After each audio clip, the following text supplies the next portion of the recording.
اعوذ باللہ من الشیطان الرجیم بسم اللہ الرحمن الرحیم یا ایہا الذین آمنوا کتب علیکم الصیام کما کتب علی الذین من قبلکم لعلکم تتقون۔ اے ایمان والے لوگو، تم پر روزے فرض کیے گئے ہیں جس طرح تم سے پہلے لوگوں پر فرض کیے گئے تھے تاکہ تم پرہیزگار بن جاؤ۔ اس آیت سے یہ واضح ہوتا ہے کہ روزہ جو ہے اس کا اصل مقصد کیا ہے۔ اس کا اصل مقصد انسان کے اندر تقوی اور پرہیزگاری پیدا کرنا ہے۔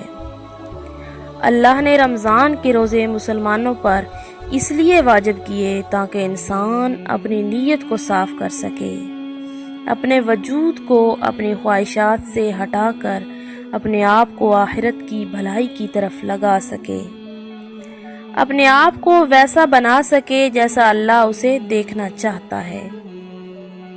یاد رکھنا، رمضان انسان کا نفس پاک کرنے کے لیے آتا ہے، صرف انسان کو بھوکا رکھنے کے لیے نہیں آتا۔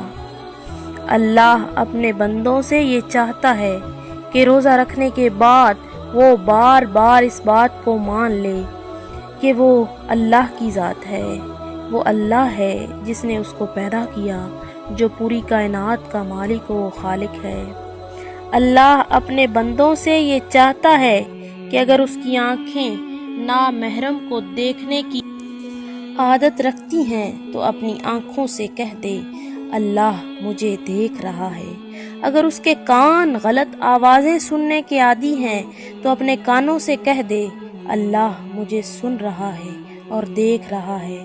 اگر اس کی زبان انسانوں کی غیبت اور دل دکھانے کی عادت رکھتی ہے تو اپنی زبان سے کہہ دے اللہ اسے دیکھ رہا ہے۔ اگر اس کا پیٹ رزق حرام کھانے کا عادی بن چکا ہے تو اپنے پیٹ سے کہہ دے یہ رزق اللہ کا ہے اور اس کا حساب و کتاب روز محشر مجھے دینا پڑے گا۔ اور اگر اس کی نیت انسانوں کے لیے بد ہوتی ہے تو اپنی نیت کو پاک رکھے اور بار بار اپنے آپ سے سوال کرتا رہے کہ رمضان میرے وجود کو پاک کرنے آیا ہے، صرف مجھے بھوکا رکھنے کے لیے نہیں۔